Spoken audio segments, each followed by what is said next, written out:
एक एक फेरे लेते हुए राज और शीतल के चेहरे की मुस्कान बढ़ रही थी। राज शीतल की चुन्नी और लहंगा संभालते हुए शांति से बोला, शोना, एक हाथ से मैंने चुन्नी पकड़ी है, तुम अपने लहंगे को संभालो यार, अग्नि की लपेटें तेज है, थोड़ा ध्यान से पीछे होकर चलो। शीतल को उसकी चिंता देख बहुत खुशी हुई। वहीं दूसरे मंडप में विनोद ने अंजलि का हाथ कसकर थाम रखा था, क्योंकि उसकी आंखों से आंसू थम नहीं रहे थे। हमारे निशानी यानी निशांत और रोशनी का जोड़ा भी मुस्कुराते हुए फेरे पूरे कर रहा था। चौथे फेरे के समय गुरुजी ने वर को आगे कर दिया। अंजलि की सिसकियां सुनकर राज और निशांत भी उसकी ओर देखने लगे। राज ने बेचैनी से कहा, भाई जीजू, अंजू को समझाइए ना, भाभी इसकी तबीयत खराब हो जाएगी। भरत ने राज के कंधे पर हाथ रखकर उसे अपनी रस्मों पर ध्यान देने को कहा और खुद अंजलि के पास जाकर बैठ गया। चौथा फेरा पूरा होते ही पंडित जी ने तीनों जोड़ों को उनके स्थान पर बिठाया। अर्जुन जी ने माहौल को हल्का करने के लिए शरारत की, साली साहिबा, विनोद से 7 की जगह 14 वचन मांग लेना। विनोद, हमारी अंजू का एक वचन ये होगा कि सप्ताह में 3 दिन मैं आपके साथ रहूंगी, बाकी के 4 दिन अपने माता पिता और भाइयों के बीच। मंजूर है? अंजलि ने पीछे मुड़कर अर्जुन जी को देखा और हंसते हुए बोली, जीजू, गुड आइडिया, परफेक्ट वचन। विनोद ने अंजलि को प्यार से देखते हुए कहा, अंजू, विनोद की पाबंदियां कभी तुम पर नहीं होगी। 7 वचन तो बस एक परंपरा है। मेरी चाहत है कि मैं 7 जन्मों तक बिना किसी शर्त के तुम्हारी हर ख्वाहिश पूरी कर सकूं। ये सुनकर पूरे पंडाल में तालियों की गूंज उठ गई। गुरुजी ने 7 वचन की विधि शुरू की।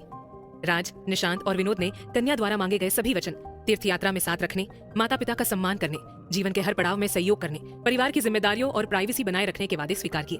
सबसे महत्वपूर्ण आखिरी वचन पर राज ने शीतल का हाथ थामकर कहा, मैं आज सबके सामने अपनी शोना को वचन देता हूँ कि मेरी हर धड़कन, हर सांस पर सिर्फ इसका अधिकार है। पवित्र अग्नि को साक्षी मानकर कान्हा से इनको 7 जन्मों तक मांगता हूँ। ये कहते ही उसने शीतल के हाथों को अपने होठों से लगा लिया। शीतल की आंखों से खुशी के आंसू बह निकले। इसके बाद कन्या द्वारा वर को दिए जाने वाले वचनों की बारी आई। तीनों दुल्हनों ने वचन दिया कि वे पति की अनुमति के बिना कहीं अकेली नहीं जाएंगी और धर्म के कार्यों में उनका अनुसरण करेंगी। फेरे पूरे होने के बाद जोड़ों ने चावल की ढेरियां मिलाकर अपना मिलन पूर्ण किया। अंत में सिंदूर दान और मंगलसूत्र की रस्म हुई। निशांत ने रोशनी को सिंदूर लगाकर कहा, रोशू, आज से हम निशानी बन गए। शादी मुबारक हो मिसेस मित्तल। राज ने शीतल की मांग भरते हुए उसके कान में फुसफुसाया, आज से सारे प्रॉमिस खत्म। मेरी सोना रानी, अब इसी पल से राज अग्रवाल तुम्हारी धड़कनों को बढ़ाने का काम करेगा। विनोद ने भी अंजलि को मंगलसूत्र पहनाकर उसे पायल और बिछुए पहनाए। गुरुजी ने आशीर्वाद देते हुए कहा, विवाह की सारी रस्में पूर्ण हुई। 7 फेरों से बंधा ये पवित्र बंधन आपके जीवन को मंगलकारी बनाए। इसके बाद परिवार के बड़ों ने पुष्प वर्षा कर जोड़ों को आशीर्वाद दिया और कुल देवता के पूजन के लिए भेजा। दीवान जी, कृष्णा, मनोर और मीना एक साथ अंजलि के पास आए। अंजलि का घूंघट उठाकर दीवान जी और मनोर जी ने उसके माथे को चूमा। दीवान जी भावुक होकर बोले, मेरी बच्ची के हर गम भगवान मेरी झोली में डाल दे, बस इसे हमेशा अखंड सौभाग्यवती रखना। ये कहते ही वो फफक कर रो पड़े। देव और निशांत ने भी अंजलि और अपने पिता को गले लगा लिया। रूही ने स्थिति संभालते हुए कहा, दीवान जी प्लीज संभालिए, सुबह के 5:30 बज रहे हैं, 7 बजे अंजू का गृह प्रवेश है, हमें शर्मा विला पहुंचना है। इसके बाद शेखर, सुमन, अनिकेत और सरला ने राज और शीतल को अपने पास बुलाया। शेखर जी ने राज के हाथ में 5 लाख का चेक थमाया। राज ने गंभीर स्वर में कहा, पापा, शगुन का 101 रुपया ही काफी था, आपने तो लाखों का अमाउंट भर दिया। शेखर जी ने हाथ जोड़कर आग्रह किया तो राज ने उनके हाथ पकड़कर उन्हें गले लगा लिया। वहीं वर्षा ने राज के जूते छिपा दिए। राज ने शरारत से कहा, वर्षा, तुम मेरी साली हो या सलेज? सलेज यानी साली प्लस सलज। वर्षा ने नम स्वर में कहा, जब आपको और देव जीजू को देखते हैं तो बड़े भाई की छवि दिखती है, पर शौर्य से शादी के बाद मैं आपकी सलज हूँ और शीतू की सहेली होने के नाते साली भी। राज और देव ने उसे खूब छेड़ा, जिससे वो सुमन के पीछे छिप गई। अंत में अनिकेत ने वर्षा को जूता छुपाई के इनाम में होंडा एक्टिवा की चाबियां दी। वर्षा भावुक हो गई तो राज ने उसे लेडी डॉन बनकर रहने की सलाह दी। विदाई की रस्में शुरू हुई। चारों भाई राज, निशांत, देव, भरत ने एक जैसी ड्रेस पहनी थी, व्हाइट कुर्ता पजामा, पिंक व्हाइट फ्लोरल कोटी और पिंक जोधपुरी साफा। शीतल और रोशनी भी विदाई के लिए पूरी तरह तैयार थी। शीतल मरून गोल्ड जोड़े में किसी अप्सरा जैसी लग रही थी, तो रोशनी पीली लाल बनारसी साड़ी में बेहद खूबसूरत थी। अंजलि पिंक सिल्क की बनारसी साड़ी और भारी सोने के गहनों में सजी थी। रोने के कारण उसकी आंखें सूजी हुई थी, लेकिन वो किसी गुड़िया जैसी लग रही थी। रूही ने अंजलि को थोड़ा अलग बैठाया और पहले रोशनी की विदाई की रस्में शुरू की। हॉल में शर्मा परिवार के करीबी लोग मौजूद थे। रूही और विजयकांत ने निशांत और रोशनी का तिलक कर उन्हें सोने की चेन भेंट दी। निशांत ने रोशनी को अपना दुपट्टा सौंपा और फिर वो बाहर आकर अंजलि के पास बैठ गया, जो अपने भाइयों का हाथ थामे सिसक रही थी। हॉल में रोशनी की बुआ खील की थाल लेकर खड़ी थी। उन्होंने भावुक स्वर में कहा, बेटा, अब अपनी मुट्ठी में भरकर ये खील अपने पीछे अपनी माँ के आंचल की तरफ उछाल दो। ये विदाई की सबसे भावुक घड़ी थी। इसे देख सबकी आंखें नम हो गई। बुआ के शब्द सुनते ही रोशनी की आंखों से आंसुओं की झड़ी लग गई। उसने रोते हुए मुट्ठी में खील भरकर 5 बार अपनी माँ रूही के आंचल की तरफ उछाली और विजयकांत के गले लगकर फपक पड़ी। विजयकांत ने उसे सीने से लगाकर नम स्वर में कहा, बेटा, खुशी खुशी अपने नए जीवन की शुरुआत करो। रोशनी, तुम बहुत खुशनसीब हो कि तुम्हें मनपसंद हमसफर मिला। बस मेरी ख्वाहिश है कि तुम अपने ससुराल को हमेशा प्रेम से जोड़े रखना। रूही ने रोशनी का गाल छूते हुए भावुक होकर कहा, बेटा, किस्मत वालों को ही ऐसा जीवन साथी मिलता है। अपने मॉम डैड की परवरिश और भाई की ममता का मान रखना, क्योंकि अब तुम 2 परिवारों की कड़ी हो। ये कहते ही वो दोनों फूट फूट कर रो पड़े। विनोद शिवा का हाथ थामे एक कोने में खड़ा था। रोशनी ने अपनी बाहें खोलकर उसे पुकारा, वीनू, जाते हुए क्या अपनी बहन को गले नहीं लगाएगा? विनोद दौड़कर रोशनी से लिपट गया और रोते हुए बोला, दी, डैड से दूर बचपन बिताया और अब जब साथ रहने का वक्त आया तो आप जा रही है। रूही ने उन्हें सांत्वना दी कि ये समाज का दस्तूर है और अब उसे अपना असली घर मिल गया है। जैसे ही रोशनी विजयकांत और विनोद का हाथ थामकर बाहर आई, डीजे पर विदाई का गीत बज उठा। मानसिंह पैलेस का माहौल बेहद गंभीर और भावुक था। देव, राज और अंजलि, साथ ही शीतल और उसका परिवार भी भारी मन से खड़े थे। विजयकांत ने रोशनी का हाथ निशांत के हाथ में सौंपा। रोशनी एक बार फिर पलटकर विजयकांत से लिपट गई। पहली बार विजयकांत की आंखों से भी आंसू छलक पड़े। रूही और विनोद भी इस अंतिम विदाई के पल में खुद को रोक न सके। परिस्थिति की गंभीरता को देखते हुए नीलिमा और रागिनी ने रोशनी को संभालते हुए उसे निशांत के साथ अलग कमरे में भेजा, जहां उसने देवताओं का आशीर्वाद लिया और अपना मुंह मीठा किया। नीलिमा ने प्यार से कहा, रोशनी अब तुम थोड़ी देर निशांत के साथ रहो, उधर अंजलि की विदाई की रस्में शुरू होने वाली है, तुम लोग जल्दी आओ। कमरे में निशांत ने रोशनी के आंसुओं को अपने होठों से पूछा और उसे गले लगाते हुए धैर्य बंधाया। रोशू, मैं जानता हूँ ये पल बहुत मुश्किल है, पर हम रीति नहीं बदल सकते। प्लीज अब और मत रो, हमें अंजलि की विदाई के लिए जल्दी पहुंचना होगा। रोशनी ने खुद को संभाला, पानी पिया और निशांत का हाथ थामकर बाहर की ओर बढ़ गई। बाहर आकर उसने अंजलि को देखा और खुद को संभालते हुए देव और दीवानजी की तरफ बढ़ गई, जहां पलकाचार की रस्म शुरू हो चुकी थी। निशांत और रोशनी के हॉल में पहुंचने से पहले ही पलकाचार की रस्म शुरू हो गई थी। अंजलि के माता पिता, फिर दीवानजी और कृष्णा, और उसके बाद देवल, मामा मामी, नीलिमा, भरत और अंत में राज शीतल ने यह रस्म निभाई। जैसे ही रस्म पूरी हुई, रूही ने शिवाय से गाड़ी लगवाने को कहा। अंजलि के कंधे पर हाथ रखकर विनोद उसे धैर्य बंधाते हुए बाहर की ओर बढ़े। विनोद के जाते ही अंजलि ने अपने चेहरे को हाथों से ढका और जोर जोर से रोने लगी। दीवानजी और उसके चारों भाई दौड़कर उसके पास आए। अंजलि दीवानजी से लिपटकर सिसकते हुए बोली, चाचू आपके बिना नहीं रह सकूंगी, अब रोज देव भाई नहीं दिखेंगे, हम सबकी बहुत याद आएगी, रोक लीजिए चाचू, हमारे बाद मम्मा पापा का क्या होगा। अंजलि को रोता देख मनोज जी और मीना कुर्सी पर बैठ गए, जिन्हें देख अंजलि और भी घबरा गई। राज ने उसका हाथ थाम कर कहा, बच्चा कुछ नहीं हुआ उन्हें, तो इतना रोएगी तो वो कैसे बर्दाश्त करेंगे। अंजलि ने अपने माता पिता को गले लगाया और देव से भावुक होकर बोली, भाई मम्मा पापा की सारी जिम्मेदारी अब आपकी है, इन्हें कभी अकेला मत छोड़ना, मम्मा रात की दवाई लेना भूल जाती है, प्लीज ध्यान रखिएगा। निशांत ने उसके पास बैठकर कहा, अंजू तूने सारी जिम्मेदारी एक भाई पर डाल दी, अब मुझे लग रहा है कि मैं तेरे लिए सिर्फ तेरी ननद का पति हूँ, ऐसा क्यों किया। अंजलि ने निशांत को गले लगा लिया और बोली, निशु ती से पहले हमारा भाई बहन का रिश्ता है, मुझे पता है आप सब मम्मा पापा को संभाल लोगे। तभी अंजलि रोते रोते कृष्णा के कंधे पर गिर गई और बेहोश हो गई। राज ने उसे गोद में उठाया और कुर्सी पर बैठाकर उसके चेहरे पर पानी के छींटे मारे। शौर्य ने कहा, राज चिंता की बात नहीं है, बस हल्की सी बेहोशी है। कुछ ही देर में अंजलि ने आंख खोली। देव ने सहारा देते हुए कहा, अंजू प्रॉमिस कर कि डोली में बैठते वक्त अब एक भी आंसू नहीं गिरेगा। राज इसे डोली तक ले चल। डोली की ओर बढ़ने से पहले अंजलि नीलिमा और शीतल के गले मिलकर रोई। उषा ने भी आकर अंजलि के गाल चूमे और रोते हुए कहा, बुआ प्लीज मत रोइए, आपकी तबीयत खराब हो जाएगी। राज ने अंजलि को गोद में उठाया और फूलों से सजी डोली में बिठाया। चारों भाइयों ने जैसे ही डोली उठाई, लाइव डीजे और शहनाई की मधुर ध्वनियां पूरे पैलेस में गूंज उठी। मानसिंह पैलेस के गेट तक ले जाते हुए हर आंख नम थी। अंजलि ने अपनी आंखों में आंसू छिपाते हुए डोली से अपने परिवार को आखिरी बार देखा। शहनाई की रुलाई और भाई बहनों का प्रेम उस पल की गवाही दे रहा था कि ये एक भावुक विदाई थी। चारों भाई भारी मन से डोली लेकर आगे बढ़े, जबकि पीछे पूरा परिवार उनकी खुशियों के लिए प्रार्थना कर रहा था।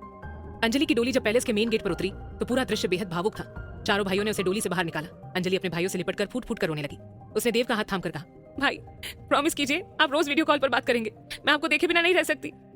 देव ने अंजलि के सिर को चूमकर नम आंखों से कहा, अंजू तू मेरी आंखों का तारा है, वादा करता हूँ कि तू मेरी पहली बेटी रहेगी। मैं और सेजल तुझे कभी खुद से जुदा नहीं करेंगे। ये देख वहां मौजूद हर शख्स की आंखें नम हो गई। रूही ने अंजलि को संभालते हुए कहा, बेटा अब गृह प्रवेश का मुहूर्त नजदीक है, अपने भाइयों को छोड़कर अपने हमसफर का हाथ थामकर नई डगर पर खुशी खुशी चलो। अंजलि ने सबको फ्लाइंग किस दी और विनोद के साथ गाड़ी में बैठ गई। जाते समय सेजल ने उन्हें शरबत पिलाया। विनोद ने अंजलि का हाथ थामकर वादा किया, भाभी टेंशन मत लीजिए, मैं हूं उनके साथ। गाड़ी रवाना होते ही देव और दीवानजी घुटनों के बल बैठकर बिलख पड़े। राज और अर्जुन जी ने उन्हें संभाला और अंदर चलने को कहा। देव सेजल की गोद में सुकून पाकर खुद को शांत करने की कोशिश में लग गया। दूसरी तरफ शर्मा विला को दुल्हन की तरह सजाया गया था। घर के अंदर लाल साड़ी बिछाई गई थी और उसके ऊपर आटे की लोइयां रखी गई थी। रास्ते भर विनोद अंजलि को अपने सीने से लगाए रहा। घर के करीब पहुंचकर विनोद ने उसका चेहरा ऊपर किया और गंभीर स्वर में बोला, अंजू मैं चाहता हूँ कि तुम मेरी जीवन संगनी बनकर ससुराल में मुस्कुराते हुए कदम रखो। घर में एंट्री करते ही मुझे मेरी पुरानी अंजलि चाहिए। विनोद की बात सुनकर अंजलि ने अपने आंसू पोंछे और पहली बार मुस्कुरा दी। विनोद ने उसकी कमर में हाथ डालकर उसे अपने करीब किया और उसके गालों पर प्रेम की छाप छोड़ दी। गाड़ी जैसे ही वृंदावन हाउस यानी शर्मा विला के गेट पर रुकी, रस्में शुरू हो गई। रूही और परिवार की अन्य महिलाओं ने अंजलि का तिलक किया और उसे अंदर आने का इशारा किया। विनोद ने अंजलि का हाथ थामकर गाड़ी से उतारा और उसकी साड़ी व चुन्नी को बहुत सावधानी से संभाला। अंजलि के सिर पर कलश रखा गया। विनोद की ताईजी और रूही ने शरारत से कहा, अंजू बेटा इन आटे की लोइयों पर अपना सीधा पैर रखकर घर के अंदर आना है। रूही ने मजाक में कहा, ये छोटे छोटे एग्जाम पास करके ही मेरी बहू कल विनू के कमरे के फाइनल एग्जाम के लिए तैयार होगी। ये सुनकर अंजलि और विनोद का चेहरा शर्म से लाल हो गया। विनोद ने मुस्कुराते हुए अपनी ताईजी से कहा, ताईजी आप भी मॉम के असर में आ गई है। अंजू तुम मेरे करीब आओ और मेरा हाथ पकड़कर धीरे धीरे चलो। इस तरह प्यार और हंसी मजाक के बीच अंजलि ने अपने नए घर में कदम रखा। विनोद की ताईजी ने तपाक से कहा, अंजू बहू विनू के बिल्कुल करीब होकर चलो। सबकी हंसी मजाक सुनकर अंजलि की आंखें शर्म से झुक गई, लेकिन उसने विनोद का हाथ मजबूती से थामे रखा। हॉल के मेन गेट पर पहुंचकर रूही के निर्देश अनुसार उसने स्वास्तिक बनाकर पूजा की। इसके बाद विनोद ने कलश पकड़ा और अंजलि ने चावल का कलश गिराकर अपने पैरों की छाप छोड़ते हुए घर में प्रवेश किया। गृह प्रवेश की रस्में पूरी होते ही ताईजी ने सुझाव दिया कि दोनों को अभी कुलदेवता की पूजा और कंगन डोरे की रस्म पूरी कर लेनी चाहिए, ताकि शाम तक सब कुछ निपट जाए। रूही दोनों को मंदिर ले गई, जहां अंजलि ने अपनी हथेलियों की छाप लगाई। इसके बाद हॉल में कंगन डोरे की रस्म के लिए तैयारी की गई। परात में हल्दी, दूध और गुलाब की पत्तियां डाली गई थी। आर्या जो विनोद की भाभी थी, उसने रस्म शुरू करवाई। विनोद की ताईजी के निर्देश पर दोनों ने एक दूसरे के हाथों और पैरों के धागे खोले और परात में डाल दिए। अगली रस्म अंगूठी ढूंढने की थी। रूही ने आर्या को अंगूठी दी, जिसे उसने 3 बार परात में डाला। पहली बार अंजलि ने फुर्ती दिखाई और अंगूठी जीत ली। दूसरी बार विनोद ने अंजलि का हाथ कसकर पकड़ लिया, जिस पर अंजलि शिकायत करते हुए बोली, मॉम देखिए ना, इन्होंने मेरा हाथ पकड़ लिया, मैं कैसे अंगूठी ढूंढूं? शिवाय ने मजाक में कहा, विनू चीटिंग छोड़ और गेम खत्म कर, ताकि अंजलि आराम कर सके। अंत में अंजलि ये गेम भी जीत गई, लेकिन शगुन के तौर पर उसे एक और बार खेलना पड़ा। रस्मों के बाद घर के सदस्यों ने अंजलि और विनोद को गोद में उठाकर नचाया। जब बारी रूही की आई तो अंजलि ने विनम्रता से मना करते हुए कहा, मॉम, मैं आपके साथ डांस करना चाहती हूँ। ये सुनकर सब खुशी से झूम उठे। ताईजी ने उत्साह बढ़ाते हुए कहा, आज तो सास बहू की जोड़ी कमाल करेगी। जो भी बड़े यहाँ बैठे हैं उन्हें शगुन देना होगा, क्योंकि अंजलि शर्मा खानदान की तीसरी पीढ़ी की इकलौती बहू है। आर्या ने अंजलि के सिर से चुन्नी हटाई और विनोद को सौंपते हुए मजाक किया, विनोद जी, अब अपनी बीवी के कपड़े संभालने की प्रैक्टिस शुरू कर दीजिए। शिवाय ने चुटकी लेते हुए कहा, साल भर तो अंजू को संभालेगा, फिर नन्हे मेहमानों को। रूही ने शरारत से जोड़ा, मुझे तो लगता है साल भर से पहले खुशखबरी मिल जाएगी। सबकी हंसी के बीच जैसे रिद्धि ने तड़कते हुए डांस गाने पर प्ले बटन दबाया, अंजलि के चेहरे पर एक प्यारी सी मुस्कान तैर गई और सास बहू की जोड़ी थिरकने के लिए तैयार हो गई। इस उत्सव और उल्लास के साथ अंजलि का उसके नए घर में स्वागत हुआ, जहां प्यार और सम्मान की नींव पहले दिन से ही दिखाई दे रही थी। अंजलि और विनोद के ठुमकों ने शर्मा हाउस में रौनक भर दी। सबने उत्साह के साथ उनका साथ दिया और शगुन दिया। विजयकांत बेहद खुश थे। उन्होंने अंजलि और रूही पर नोट न्यौछावर किए और अंजलि को 11,000 का शगुन देते हुए भावुक होकर कहा, रूही, अंजलि के आते ही ये घर खुशियों से झूम उठा। सुबह के 8 बज चुके थे। रूही ने अंजलि को चौकी पर बिठाकर मुंह मीठा करवाया और कहा, अंजू बेटा, आज पूरा दिन तुम्हें मिठाई खाना है, थोड़ी देर में तुम मायके चली जाना, लेकिन रिवाज के अनुसार लंच तुम्हें अपने ससुराल में ही करना है। विनू, लंच के बाद तुम अंजलि को लेकर वापस आ जाना। ताईजी ने भी प्यार से नसीहत दी कि अभी उन्हें संयम रखना है और रस्मों के बाद ही रिश्ता आगे बढ़ेगा। रूही ने सभी को आराम करने के लिए कहा और अंजलि को लेकर विनोद के कमरे में आई। विनोद ने शिवाय के लिए पास का ही कमरा व्यवस्थित किया था। उसने अंजलि को आराम करने के लिए छोड़ते हुए शिवाय और आर्या को भी आराम करने को कहा। शिवाय को समझ नहीं आ रहा था कि शादी के बाद भी उन दोनों को अलग क्यों रखा जा रहा है, जिस पर विनोद ने मुस्कुराकर कहा कि कम से कम तसल्ली ये है कि अंजलि अब उसके घर में उसके साथ है। विनोद जब वापस अपने कमरे में पहुंचा तो देखा कि रूही अंजलि की नाक में पहनी रोज रिंग के पास की सूजन और लालिमा को ठीक करने की कोशिश कर रही थी। अंजलि को दर्द में देख विनोद बेचैन हो उठा। मॉम, रस्में पूरी हो गई है, अब इसे उतार दीजिए। अंजलि ने इसे इतने दिन बर्दाश्त किया, अब और नहीं। रूही ने उसे शांत कराया और बर्फ की सिकाई करने को कहा। अंजलि की चिंता देखकर रूही ने उसे गले लगा लिया और उसकी समझदारी की तारीफ करते हुए बाहर चली गई। रूही के जाते ही विनोद ने प्यार से अंजलि का चेहरा अपनी हथेलियों में लिया। अंजलि ने विनोद को सर कहकर संबोधित किया तो विनोद ने शरारत से झुकते हुए कहा, अंजू, ये हमारा बेडरूम है, अब मुझे सर कहा तो देखना, कल रात से मैं ही सारे रूल्स फॉलो करवाऊंगा। निर्मला के बर्फ लाने के बाद विनोद ने बड़े जतन से अंजलि की नाक की सिकाई की और मरहम लगाया। विनोद की सांसों की गर्माहट और स्पर्श से अंजलि की आंखें बंद हो गई। विनोद ने उसे बेड पर लिटाया और उसकी आंखों पर ठंडी पट्टी रखते हुए कहा, 1 घंटा आराम करो, फिर हम मम्मी पापा के पास चलेंगे। अंजलि ने उसका हाथ थामकर रुकने का आग्रह किया, लेकिन विनोद खुद पर काबू रखते हुए मुस्कुराकर बोला, अंजू, अभी पास लेटा तो तुम्हारी खुशबू में बहक जाऊंगा और गुस्ताखियां हो जाएंगी, इसलिए अभी नहीं बचा। इतना कहकर वो वहां से बाहर निकल गया। उधर देव और सेजल अपने लगेज के साथ नीचे हॉल में आ गए। देव ने शेखर और सुमन के पास जाकर याद दिलाया कि शीतल की विदाई का मुहूर्त 9 बजे है, इसलिए रस्में शुरू करनी होगी। राज की नजरें जैसे ही अपनी पत्नी शीतल पर पड़ी, उसका दिल भर आया। उसने शेखर और सुमन के सामने हाथ जोड़कर गुहार लगाई, मम्मी पापा, मेरी आप सभी से गुजारिश है कि शोना को रोते हुए नहीं बल्कि हंसते हुए विदा करिएगा। मुझ में अब फिर से वही गमगीन माहौल देखने की हिम्मत नहीं है जो थोड़ी देर पहले अंजलि की विदाई के समय था। हॉल का माहौल एक बार फिर भावुक हो गया, लेकिन इस बार सबने राज की बात मानकर शीतल की विदाई को सुखद और यादगार बनाने का संकल्प लिया। राज और शीतल की विदाई का क्षण भावनाओं से भरा था। शेखर सुमन ने राज का हाथ थामकर कहा, बेटा, हमारी शीतू की विदाई तो 1 महीने पहले ही हो गई थी, अब तो बस रस्मों का निर्वाह है। शौर्य और वर्षा ने भी राज को आश्वस्त किया। वर्षा ने शरारत से राज के कान में फुसफुसाया, जीजू, आज रात अपनी शोना का जरा ख्याल रखना, वो बहुत छुई मुई है। ये सुनकर राज मुस्कुराते हुए आगे बढ़ गया। दीवान जी ने दिशा निर्देश देते हुए कहा कि पहले राज शीतल का गृह प्रवेश होगा, इसलिए सब मित्तल मेंशन की ओर प्रस्थान करेंगे। सरला ने स्पष्ट किया कि बाकी रस्में वही एक साथ पूरी की जाएंगी। विदाई के समय जब शीतल ने अपनी मां सुमन के गले लगकर रोना शुरू किया तो राज की बेचैनी बढ़ गई। अर्जुन जी ने उसे शांत रहने का इशारा किया। अंत में शीतल ने राज की ओर देखकर मुस्कुराहट बिखेरी, जिसे देखकर राज का मन शांत हुआ। शेखर जी ने राज को अपनी कोहिनूर बेटी सौंपती हुई माहेश्वरी भवन में नियमित चक्कर लगाने का वादा लिया। सभी गाड़ियां मानसिंह पैलेस से रवाना हुई। पैलेस जो पिछले 4 दिनों से रौनक से भरा था, अब सन्नाटे में डूब गया था। इधर मित्तल मेंशन को देव और अर्जुन ने फूलों और लाइटों से दुल्हन की तरह सजा दिया था। मेन गेट पर राजस्थानी ढोल और नौबत की थाप गूंज रही थी। भरत की गाड़ी जब अग्रवाल हाउस पहुंची तो नीलिमा और मीमा ने आरती के साथ राज और शीतल का स्वागत किया। शीतल 7 दिन बाद अपने ससुराल लौटी थी। राज ने उसे घर दिखाया और दोनों ने मंदिर में दीपक जलाकर कुलदेवता की पूजा की। कमरे में पहुंचते ही शीतल भावुक हो गई, लेकिन राज ने उसे प्यार से संभाल लिया। राज ने उसके गालों को चूमते हुए कहा, शादी मुबारक हो मिसेस अग्रवाल। शीतल ने भी खिलखिलाकर उत्तर दिया, लव यू माय स्वीट सडू। उसी समय देव और सेजल की गाड़ियां भी कॉलोनी में दाखिल हुई। मित्तल मेंशन के द्वार पर कृष्णा ने दोनों जोड़ों राज, शीतल और निशांत रोशनी का भव्य स्वागत किया। रोशनी ने हल्दी के थापे लगाकर चावल का कलश गिराकर अपने नए घर में कदम रखा। घर के अंदर रागिनी, देवल और नीरद भी उपस्थित थे। इसी बीच अंजलि भी विनोद के साथ अपने मायके पहुंच गई। उसे देखते ही कृष्णा ने विनोद को रोकते हुए कहा, अंजू बेटा, अभी दामाद जी के साथ बाहर ही रुको, शादी के बाद पहली बार मायके आई हो, स्वागत के बिना अंदर नहीं। दीवान जी और देव भी बाहर आए और अंजलि को गले लगाया। अंजलि भावुक स्वर में बोली, चाचू जल्दी रस्में पूरी कराइए, मुझे घर के अंदर आना है। कृष्णा ने सेजल को आरती का थाल थमाते हुए कहा, बेटा तुम और देव मिलकर दामाद जी और अंजलि का स्वागत करो, मैं रोशनी और निशु को मंदिर ले जाती हूँ। पूरे मित्तल मेंशन में खुशियों की लहर दौड़ गई थी। तीनों जोड़ों के एक साथ होने से घर की रौनक दुगनी हो गई थी। ढोल की आवाज और अपनों की हंसी से पूरा माहौल जीवंत हो उठा था। रस्मों के बाद सभी बड़े हॉल में बैठकर बातें करने लगे, जबकि नए जोड़े अपनी नई जीवन यात्रा के पहले चरण में प्रवेश कर चुके थे। देव और अर्जुन ने जिस प्रकार तीनों शादियों की जिम्मेदारियों को बखूबी निभाया था, उसकी चर्चा पूरे शहर में थी। रात ढलने को थी, लेकिन मित्तल मेंशन में रौनकता कम नहीं हुई थी। अंजलि के आगमन से अग्रवाल हाउस में भी एक नई ऊर्जा का संचार हुआ था। सबने मिलकर साथ में लंच किया और फिर रस्मों का सिलसिला शुरू हुआ। दिन भर की भागदौड़ के बाद हर कोई इन पलों को अपनी स्मृतियों में कैद कर लेना चाहता था। ये सिर्फ एक विदाई या गृह प्रवेश नहीं था, बल्कि दो परिवारों का अटूट बंधन था, जो इन 3 शादियों के साथ और भी गहरा हो गया था। अब सब आगामी खुशियों और उन रस्मों के लिए तैयार थे, जो उन्हें एक दूसरे से और भी करीब लाने वाली थी। देवल द्वारा अंजलि का स्वागत करने के बाद अंजलि अंदर आते ही मीना और मनोहर से गले मिल जाती है। दूसरी ओर शिवाय, आर्या और विनोद परिवार के अन्य युवाओं के साथ उस हॉल की तरफ बढ़ जाते हैं, जहाँ राज, शीतल और निशांत रोशनी के कंगन डोरे की रस्म शुरू होने वाली थी। हॉल के एक तरफ लगे गद्दे पर दोनों जोड़े बैठे थे और उपस्थित सदस्य 2 टीमों में बटे थे। राज और निशु की टीम में देवल, नीलिमा, उषा, अर्जुन, कृष्णा, रागिनी, अंजलि और शिवाय, आर्या थे। दूसरी ओर रोशनी और शीतल की टीम में भरत, सरला, विनोद, दिवांजी, अनिकेत, अक्षत, अंकिता और शौर्य वर्षा थे। अर्जुन जी ने मुस्कुराकर कहा, आंटी, मम्मी, चलिए अब गेम शुरू करते हैं। मीना आंटी एम्पायर और अंकल जी 3rd एम्पायर का रोल प्ले करेंगे। मीना ने मुस्कुराते हुए नियम बताया। सबसे पहले दोनों जोड़े एक दूसरे के हाथ और पैर में बंधे सारे धागे खोले और उन्हें परात में डाले। उसके बाद सेजल और नीलिमा अपने अपने देवरों को अंगूठी ढूंढने की रस्म करवाएंगी। जैसे ही रस्म शुरू हुई, राज ने शीतल को अपनी गहरी नजरों से देखा और उसका हाथ थाम लिया। देव ने राज के कान में फुसफुसाया, राज, अभी अपनी आंखों को डोरा खुलने में लगा। सोच लेना, जितनी देर तक यहाँ की गांठें खुलेंगी उतनी रात को तुझे ज्यादा मेहनत करनी पड़ेगी।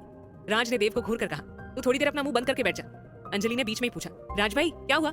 राज ने मुस्कुराते हुए कहा, अब कुछ नहीं बच्चा, ये तेरा चहेता भाई कुछ ज्यादा ही बावला हो रहा है। अर्जुन जी ने शरारत से छोड़ा, साले साहब जल्दी से कंगन डोरा खोल दो, वरना पूरी रात इसी कमरे में गुजारनी होगी।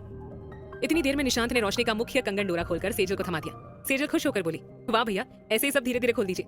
राज ने शीतल को देखकर धीरे से कहा, शोना यार, अपनी चूड़ियां ऊपर करो, ये बार बार डिस्टर्ब कर रही है। अर्जुन जी ने फिर चुटकी ली, देव यार, चूड़ियां तो रात को भी डिस्टर्ब करेंगी। राज, फिर शोना को क्या क्या पकड़वाओगे?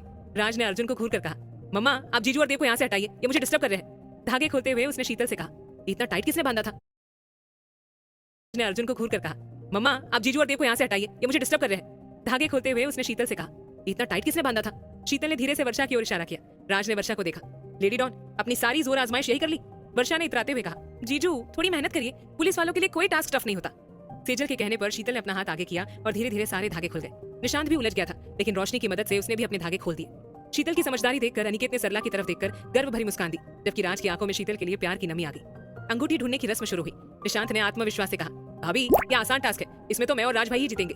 कृष्णा ने हंसकर कहा, ज्यादा ओवर कॉन्फिडेंस में मत रहो, सामने एक वकील है और एक मास्टरनी। नीलिमा ने परात में अंगूठी डाली। राज ने इतनी फुर्ती दिखाई कि शीतल के हाथ डालने से पहले ही अंगूठी बाहर निकाल दी। देव हैरान रह गया, राज इतनी जल्दी रिंग कैसे निकाली? शीतू बताओ तो जरा, क्या चीटिंग की इसने? शीतल ने मुस्कुराकर राज को देखते हुए कहा, जीजू इन्होंने कोई चीटिंग नहीं की। राज ने तिरछी मुस्कान के साथ कहा, सुन लिया मजनू, रिजल्ट साफ है। अगली बारी निशानी की थी। सेजल ने शरारत से अंगूठी अपने हाथ में छिपा ली। निशांत पानी में हाथ घुमाता रहा और रोशनी उसे देखकर मुस्कुराती रही। देव हंसा, रोशनी रिंग सेजल के पास है। सेजल ने चुटकी लेते हुए कहा, मम्मा थोड़ी मस्ती करना तो भाभी का हक बनता है ना। अंत में सेजल ने रिंग पानी में छोड़ी और निशांत ने उसे निकाल लिया। रस्मों के बाद अंजलि ने खीर लाकर सबको खिलाई और बंधन खुलवाया। सरला ने शीतल और रोशनी को हिदायत दी कि वे अपनी विवाह की चुन्नी को संभाल कर रखे। दीवान जी ने बच्चों को आराम करने को कहा। राज ने सरला से पूछा, मम्मा हम लंच करके सीधा घर जाए क्या? सरला ने धीरे से कहा, राज तेरे पापा ने कहा है कि तुम शीतल को लेकर सीधा फार्म हाउस निकल जाओ। अर्जुन जी ने राज को सलाह दी, राज मम्मी सही कह रही है, तुम लंच के बाद सीधे निकल जाना। देव रमेश के साथ इन चारों का लंच रूम में भिजवा देना।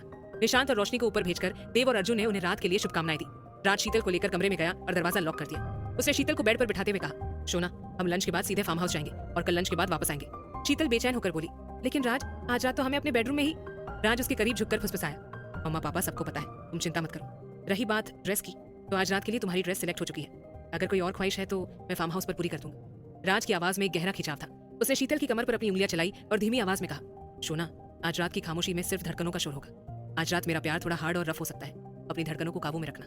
शीतल ने पीछे हटने की कोशिश की, लेकिन राज ने उसे अपनी बाहों में कस लिया। उसने शीतल की नथ को अपनी उंगलियों में फंसाया और गंभीर स्वर में बोला, अभी तो मैंने तुम्हारे शरीर पर अपनी हरकतें शुरू भी नहीं की और तुम पीछे हट रही हो। शीतल की धड़कनें तेज हो गई और वो राज की नजरों के सामने नतमस्तक हो गई। शीतल ने लरसते हुए कहा, राज हमारी नथ छोड़िए, वो हमें दर्द हो रहा है। राज ने एक पल के लिए उसकी नथ को अपने होठों में दबाया और फिर उसके कान के पास झुककर कामुक स्वर में फुसफुसाया, शोना फार्म हाउस चलो, वहां पहुंचकर मैं खुद तुम्हें मसाज दूंगा और पहले सारा दर्द दूर करूंगा, उसके बाद ही अपने रिश्ते में आगे बढ़ूंगा। वैसे भी आज रात बहुत जगह दर्द होगा, लेकिन तुम्हें सब बर्दाश्त करना पड़ेगा, क्योंकि आज की रात सारे पुराने प्रॉमिस खत्म हो जाएंगे। मुझे अपने रिश्ते की शुरुआत आज रात ही करनी है। फार्म हाउस में आज सिर्फ मैं, तुम और मेरा प्यार होगा, जो हर 2 घंटे में तुम्हें और करीब से मिले। इतना कहकर उसने उसकी नाक को अपने होठों में दबा लिया। राज के स्पर्श से शीतल की आंखें स्वतः ही बंद हो गई। उसे इस तरह देख राज मुस्कुरा पड़ा। उसने अपनी उंगलियों को शीतल के चेहरे के तिल पर घुमाते हुए कहा, शोना आज रात अपने राज की बाहों में बिखरने के लिए तैयार होना। फिर उसके कान के पास जाकर धीरे से बोला, आज रात तुम्हारी तरफ से भी पूरा रिस्पॉन्स आना चाहिए। राज की गर्म सांसें और उसकी महक शीतल के शरीर में सिहरन पैदा कर रही थी। राज ने उसकी गर्दन पर अपने होठ रखे और उसकी कमर पर बंधी करधनी के साथ खेलते हुए कहा, मैंने मना किया था ना कि इसे इतना टाइट मत पहनना, पर तुम सुनती कहाँ हो? फार्म हाउस चलो, तुम्हें आईने के आगे खड़ा करके सारी ज्वेलरी के निशान एक एक करके दिखाऊंगा। शीतल हड़बड़ाते हुए बोली, राज वो हम अभी खोल देते हैं। राज ने उसकी कमर को जोर से दबाते हुए कहा, छोड़ दो शोना, अब ये सारी चीजें फार्म हाउस पहुंचकर ही खुलेंगी, वो भी मेरे हाथों से। अभी चाहो तो थोड़ी देर फ्रेश होकर सो जाओ, क्योंकि आज की पूरी रात ना मैं सोऊंगा और ना तुम्हें सोने दूंगा। शीतल ने लरसते हुए कहा, राज आप हटिए, हम ये चुन्नी। राज ने उसके सीने पर हाथ रखते हुए बेहद सिडक्टिव अंदाज में कहा, नहीं शोना, अभी भूल से भी अपने दिल की धड़कनों को मेरी नजरों के सामने मत लाना। तुम्हें पता है ना, ये जगह मेरी सबसे फेवरेट है। आज रात यही मन भरकर प्यार करना है, लेकिन अगर अभी से ये खूबसूरत हिस्सा मेरी आंखों में समा गया तो पक्का यही गुस्ताखियां हो जाएंगी। इतना कहकर उसने अपनी उंगलियों से उसे स्पर्श किया और अपनी कमर पर खींचकर बेड पर लेट गया। मेरे ऊपर ऐसे ही लेटी रहो, 12 बज रहे हैं, 1 बजे हम लंच करके सीधा निकलेंगे। शीतल राज के सीने पर सिर रखकर बुदबुदाई, लेकिन राज, हमारे कपड़े, हमारी एक्सेसरीज। राज ने उसका सिर चूमकर कहा, सब अरेंज है शोना, वहां चलो तो सही, शायद तुम्हें कुछ कहने की जरूरत ही ना पड़ेगी। तुम्हारी हर छोटी से छोटी चीज का मैंने ख्याल रखा है। कल सुबह अंजू के ससुराल जाने वाली ड्रेस से लेकर तुम्हारी ज्वेलरी तक सब वही मिलेगा, इसलिए दिमाग से सब निकालकर बस इतना सोचो कि रात को अपने राज को कैसे इंप्रेस करना है। No more questions, close your eyes and think only about me. Raj की हर हरकत से शीतल की सांसें तेज हो रही थी। उसने कहा, राज हम साइड में लेट जाते हैं ना, ये चुन्नी सब चुभ रहा है। राज ने अपनी बाहों का घेरा उस पर और कस लिया। तुम्हारी सारी चीजें मेरे शरीर पर चुभ रही है तो कोई बहाना नहीं चलेगा। आज तो वैसे भी तुम्हें हर जगह चुभन और दर्द बर्दाश्त करना होगा। अंत में शीतल ने हार मान ली और अपनी आंखें बंद कर ली। थोड़ी देर में थकान के कारण उसकी आंख लग गई। शीतल के हिलने डुलने पर राज ने उसे सावधानी से साइड में लिटाया, एसी का तापमान ठीक किया और लाइट बंद करके उसके बगल में आकर लेट गया।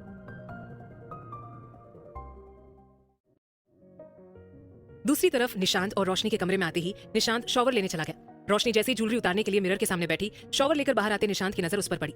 रोशनी ने कंधे से पल्लू हटा रखा था, जिसे निशांत ने मिरर में साफ देख लिया। निशांत उसके करीब पहुंचा।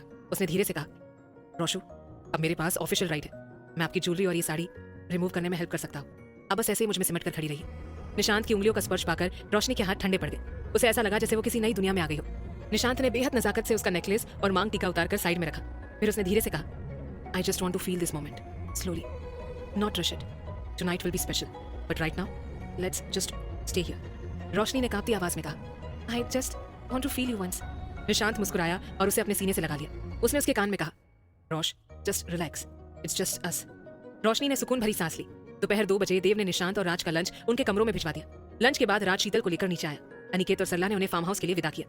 राज ने लगभग 5 बजे फार्म हाउस में एंट्री की। जगन ने गेट खोला और रोहित ने राज का स्वागत किया। राज ने पूरे फार्म हाउस का डेकोरेशन चेक किया, जो बेहद भव्य था। राज ने रोहित की प्रशंसा करते हुए उसे धन्यवाद दिया। राज शीतल का हाथ थामे अंदर आया। अंदर का नजारा देख शीतल की आंखें फटी की फटी रह गई। पूरा फार्म हाउस पारिजात, मोगरे के फूलों और फेरी लाइटों से जगमगा रहा था। शीतल ने भावुक होकर कहा, राज, ये बहुत खूबसूरत सरप्राइज है, हमने तो इसकी कल्पना भी नहीं की थी। Love you so much. उसने पंजों पर खड़ा होकर राज के गालों को चूमा। राज ने उसे कमर से पकड़कर उठाया और कहा, शोना, अभी तो ये शुरुआत है, अंदर चलो, एक और बहुत बड़ा सरप्राइज है। उसने फर्स्ट फ्लोर के कमरे का दरवाजा खोला, जो पारिजात और मोगरे की लड़ियों से सजा था। वॉल पर लिखा था, my sweet wife Shona, a big surprise for today's special night. जैसे ही शीतल ने दरवाजा खोला, वो दंग रह गई। कमरे के अंदर राज ने एक इंडोर स्विमिंग पूल तैयार करवाया था, जिसकी एक दीवार कांच की थी। पूल में फॉग वाटर फाउंटेन था और चारों ओर गुलाब की पत्तियां और अरोमा कैंडल्स बिखरी थी।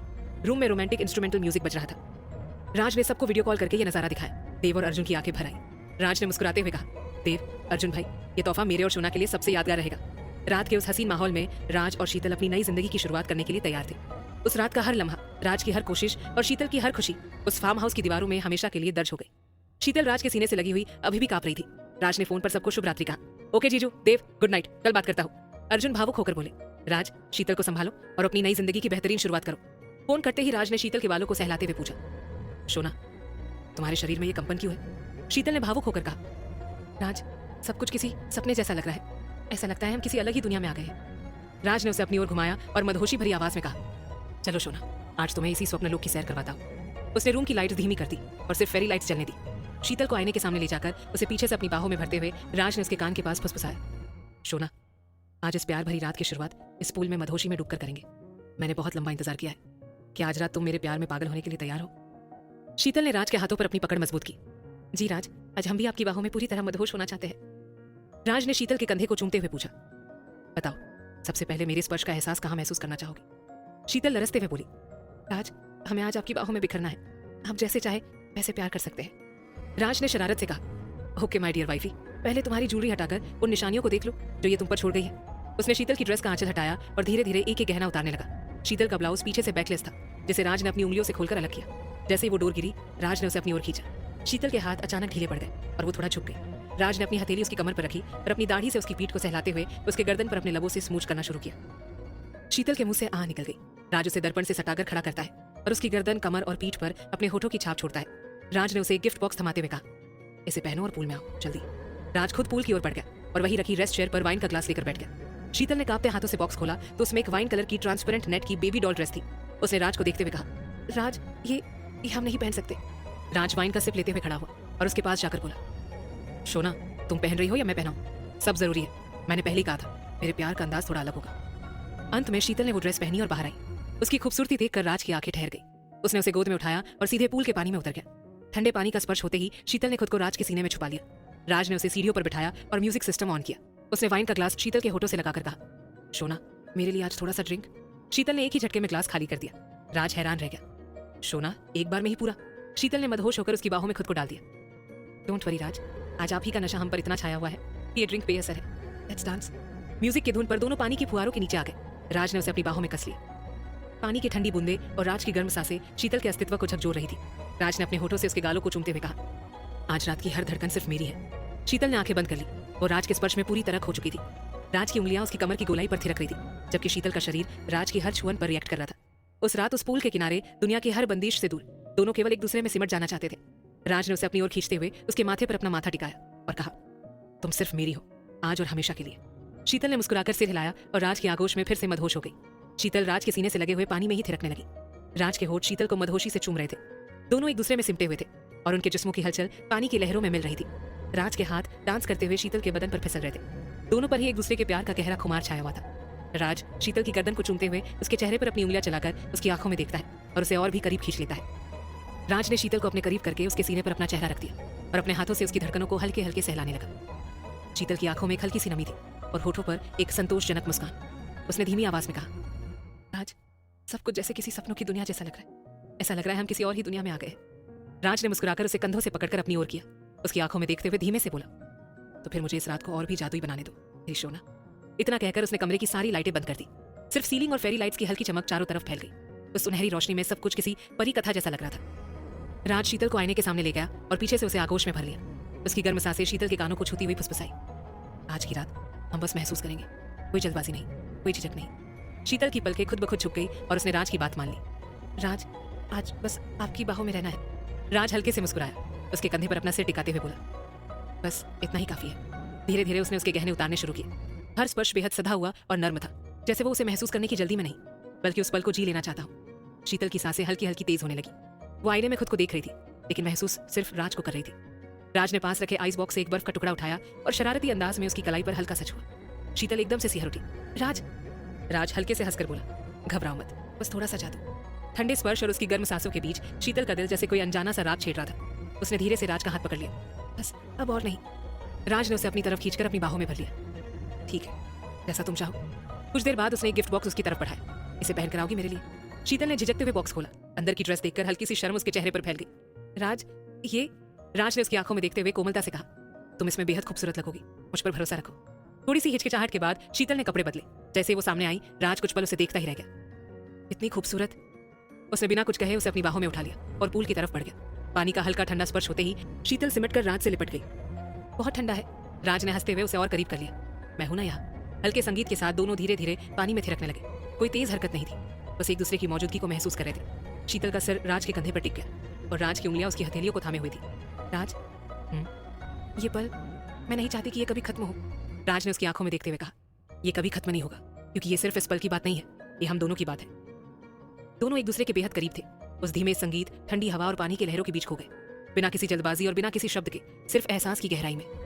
कुछ देर बाद राज उसे अपनी बाहों में उठाकर टेरेस पर ले आता है, जहां उनके लिए बेहद खास डिनर का इंतजाम किया गया था। वो शीतल को अपनी गोद में लेकर चेयर पर बैठता है। चांदनी रात के नीचे खुले आसमान के तले दोनों एक दूसरे को बड़े प्यार से खाना खिलाते हैं। डिनर के बाद वो पास ही लगे झूले पर बैठ जाते हैं, जहां शीतल राज की बाहों में सिमटी हुई है। राज ने उसके ईयरलॉब पर अपने होठ रखे और धीमी आवाज में पूछा, शोना तुम ठीक हो ना? कहीं कोई तकलीफ तो नहीं? क्या हम अब अपने रिश्ते की नई शुरुआत कर सकते हैं? शीतल ने राज की आंखों में देखते हुए उसके माथे को अपने होठों से चूमा और धीमी आवाज में बोली, जी राज, हम बिल्कुल ठीक है। राज ने शीतल की पीठ पर अपना चेहरा टिकाया और पूछा, शोना अभी यही बैठना है या रूम में चले? शीतल मदहोश होते हुए बोली, राज रूम में चलिए। राज टेरेस का गेट बंद कर उसे अपनी गोद में उठाकर नीचे रूम में आता है। रूम की सजावट देखकर शीतल की आंखें फिर नम हो गई। पूरा बेडरूम सफेद रंगों की चादर ओढ़े हुए था। चारों ओर सफेद पर्दे, ताजे मोगरे और रजनीगंधा के फूलों की लड़ियों से सजा बेड और महकती मोमबत्तियों की रोशनी में कमरा किसी स्वर्ग जैसा लग रहा था। भावुक होते हुए शीतल बोली, राज अपनी आखिरी सांस तक हम इस खूबसूरत रात के हसीन लम्हे कभी नहीं भूलेंगे। थैंक यू सो मच इतने सुंदर सरप्राइज के लिए, हमें इतना स्पेशल फील करवाने के लिए और अपनी लाइफ का अहम हिस्सा बनाने के लिए बहुत बहुत शुक्रिया। इतना कहकर वो राज से लिपट गई और अपने अधखुले फड़कते होठों को राज के होठों पर रख दिया। राज को उम्मीद नहीं थी कि शीतल इतनी पहल करेगी। शीतल के नाजुक स्पर्श से राज की आंखें बंद हो गई। और उसके हाथ शीतल के बदन पर थिरकने लगे। एक लंबा लिप लॉक किस करने के बाद शीतल ने राज की आंखों में देखते हुए मदहोशी से कहा, राज please kiss me on your favourite please, और झटके से अपनी साड़ी का आंचल हटा दिया। राज की नजर जैसे शीतल के सीने पर अपने नाम के टैटू पर पड़ी, उसका जुनून और बढ़ गया। उसने धीरे से उसे बेड पर लिटाया। चांदनी की रोशनी में शीतल का देह किसी प्रतिमा जैसा चमक रहा था। राज ने बेचैनी में अपनी टी शर्ट और बॉक्सर उतारे। शीतल ने राज को देखते हुए उसे चूमना शुरू किया। राज ने शीतल के बालों को पीछे से पकड़कर उसे दीवार से लगाया और उसकी गर्दन को अपने होठों में दबाकर उसे गहराई से स्मूच करने लगा। राज के स्पर्श की तीव्रता शीतल के लिए नई थी, जिससे उसकी आहें कमरे की खामोशी को चीर रही थी। राज उसे बाहों में भरकर बेड पर ले आया और अपने सुलगते होठों से उसके हर कोमल अंग को चूमना शुरू कर दिया। दोनों के दिल की धड़कनें एक शोर मचा रही थी।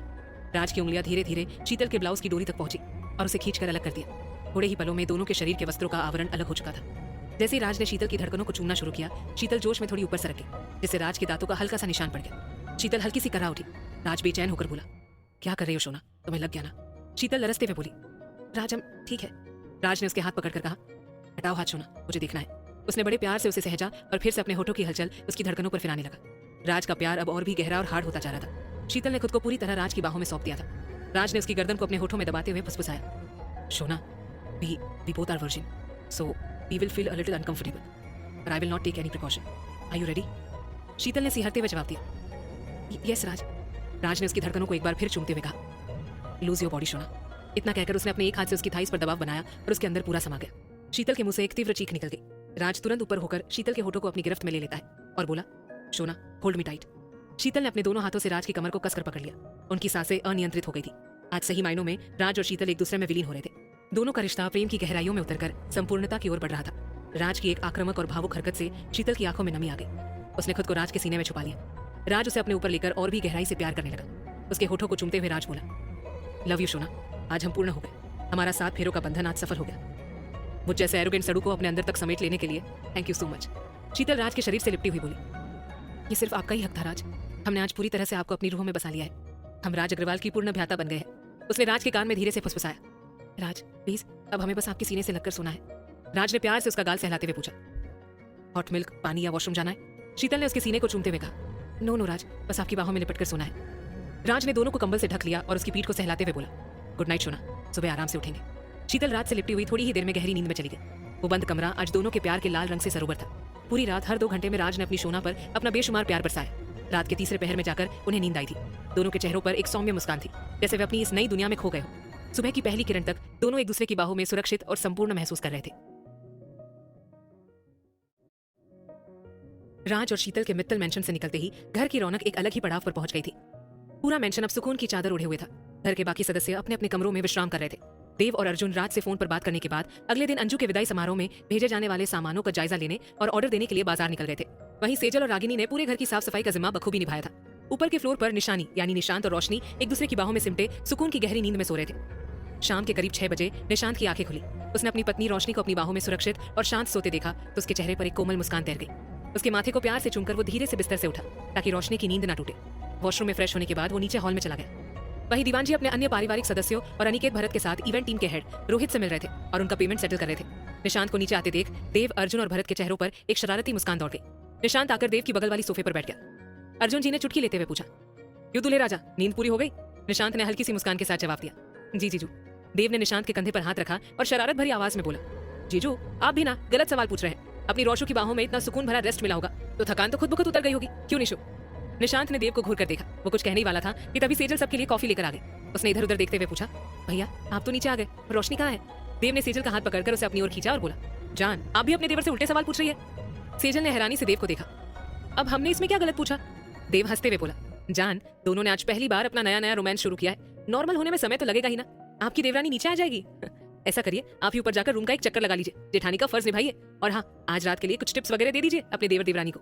देव की बात सुनकर सेजल शर्मा गई और निशांत को देखने लगी। निशांत ने कॉफी का कप हाथ में लिया और देव को घूरते हुए बोला, भाभी इन पर तो रोमांस का भूत सवार है, आप इन्हें आज रात के लिए थोड़ा डोज दे दीजिए वरना ये मेरे पीछे ही पड़े रहेंगे। वैसे पापा मम्मा कहाँ है? दीवान जी मुस्कुराते हुए बोले, क्या बात है बरखुदार, मम्मा की इतनी जल्दी याद आ गई? निशांत खड़ा होते हुए बोला, मैं आप सबके बीच गलत बैठ गया, आप सब आपस में एक दूसरे की लेग पुलिंग जारी रखिए। भाभी ओ रोशनी के लिए कॉफी। सेजल मुस्कुराकर बोली, अभी देती हूँ देवर जी, आप किचन में तो आइए। निशांत सबको एक नजर देखकर किचन की ओर बढ़ा। दीवान जी ने पीछे से आवाज लगाई, निशु दोनों कॉफी पीकर जल्दी नीचे आओ। निशांत ने मुड़कर सिर हिलाया। किचन में सेजल ने जल्दी से रोशनी के लिए कॉफी तैयार की। निशांत ने कप लेते हुए पूछा, भाभी मम्मा और बड़ी मम्मा दिखाई नहीं दे रही?